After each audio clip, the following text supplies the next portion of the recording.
poke me and you talk to me long enough, wisdom and insight about life is going to come out because I have so valued that in my life. I also think, and I just did a big article for, I believe that was Bold Journey magazine or some platform that came out in July, and it was probably one of the most emotional and revealing interviews I've ever done. And in that interview, I talked to them about this passion that I have for learning. It's not a new passion. It's a passion that I've had for decades in my life. And my parents, everybody, my grandparents, everybody will tell you I have always been very passionate about learning. You're always going to see me with a book. You're always going to see me with a journal. You're always going to see me taking notes. You're always going to see me watching something educational, reading something educational, educational magazine, subscribe to something way before there were podcasts and other things. I have just always been very obsessed with learning, and I have made a decision many years ago to be a lifelong learner. And I think that that is one of the reasons that God has allowed me to experience some of the breakthroughs and the successes that I've seen in my life, because I'm a lifelong learner. And so many people have such a negative connotation about learning, and they see learning as laborious and a task, and I don't see it that way. It's exciting to me. I find things fascinating. My brain is like a sponge. My brain is like a highly sophisticated computer system. It's always scanning data and information and learning new things, and I think that that's one of the things that is so aided me and afforded me so many incredible opportunities in my life. And I believe it'll do the same for everyone else as well. Um, which ultimately leads me to a place of gratitude for everything in my life. I always tell people, not only is it not just about getting a year older, we need to get wiser, but I feel like with every year of our lives, we should become more grateful. And, I don't know about you, but I know this year in particular, I'm even more grateful for God and His goodness in my life in so many ways, because there are so many things that will try to show up in your life and knock the wind out of you. It will try to steal the joy. It will try to rob you of the peace. It will try to take away the enjoyment of your journey if you allow it. And I have had to be very intentional this year. I'm always intentional about the thoughts I think and the words I speak and the emotions that I allow myself to exhibit. But I've been even more careful about that, because there are so many things that will come up against your life and try to take that out of you. And it just reminds me of the scripture that as long as you're in the world, we are going to have crises and challenges and contradictions, but there is a seed of greatness. There is a seed of God that lives on the inside of you that has overcome every challenge and opposition that will come your way. And I believe that when we live anchored in that truth and reality, it transforms our lives in a tremendous way. You know how I feel about gratitude. If I start talking about gratitude, we won't even finish the topic of what we're talking about today. But you have to be grateful for your life. Um, Everything may not be perfect. Everything may not be going according to plan. There may be some things that you feel like you need to adjust and tweak and change about your life. But regardless of that, you're alive, you're breathing, you're in your right mind, your heart is pumping blood to the major organs, you're walking, you're talking. You have so much to be grateful for. If you have one person in your life that loves you, that's enough to be grateful for. If you have a family of people that love you, that's even more to be grateful for. If you're blessed to have friends, my friend circle is very small, but if you do have them, that's something to be grateful for. And so gratitude is another life pillar.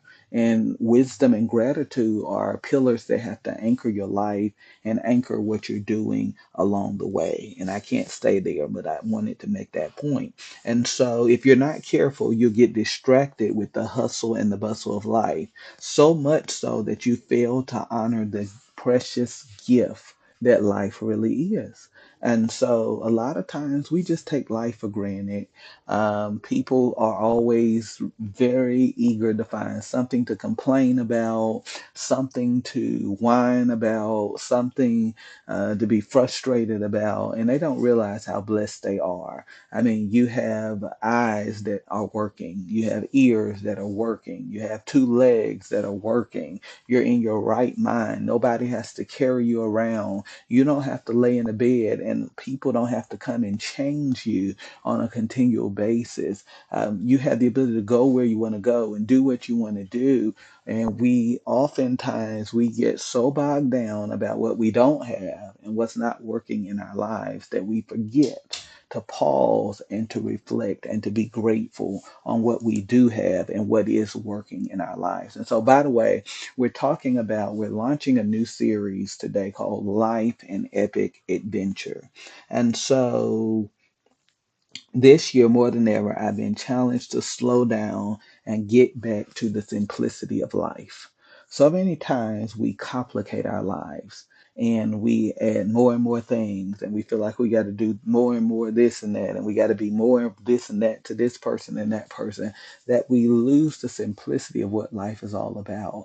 Life is not about you being this to that person or being that to that person. Life is about you being more of yourself. Life is about you showing up in the light of your authentic voice and being the greatest expression of who God created you to be, however that looks and whatever expression that takes on. That's what life is about. And so many times we've acquiesced to people, to circumstances, to situations. We acquiesce to self-limiting beliefs. I know that for me, that I spent a portion of my life in a prison cell to self-limiting beliefs and perceptions that I held about myself, psychological constructs that were not congruent with who I am and who God created me to be.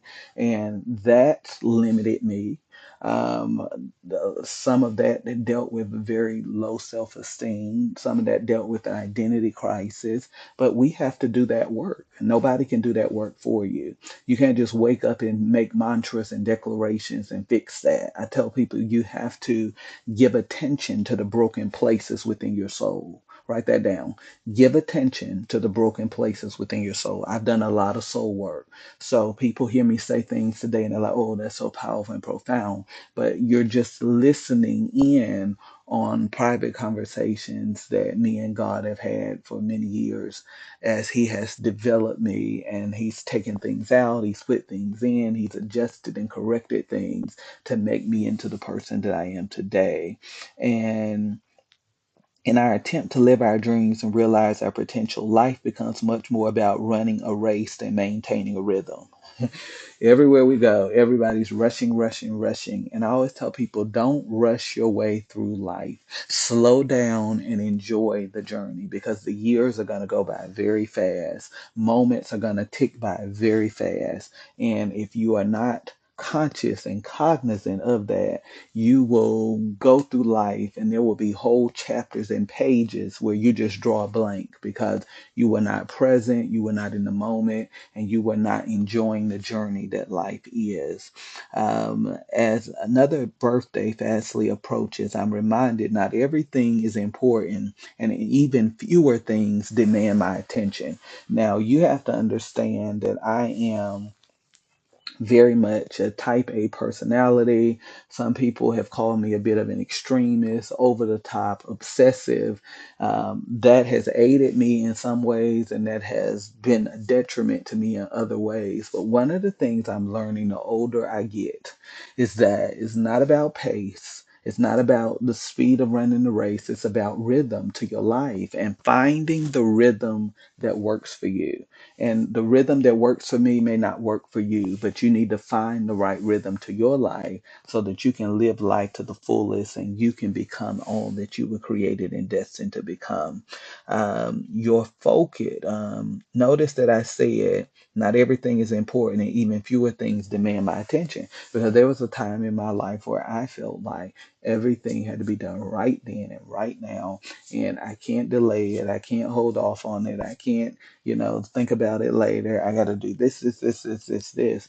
And you reach a place in your life where that's not even important. That doesn't demand attention. I need to be present in this moment, and I need to take advantage of what this season of my life is trying to convey to me. Because there's a lesson and a wisdom in every season. But if you're not perceptive, you will miss those cues of what life is trying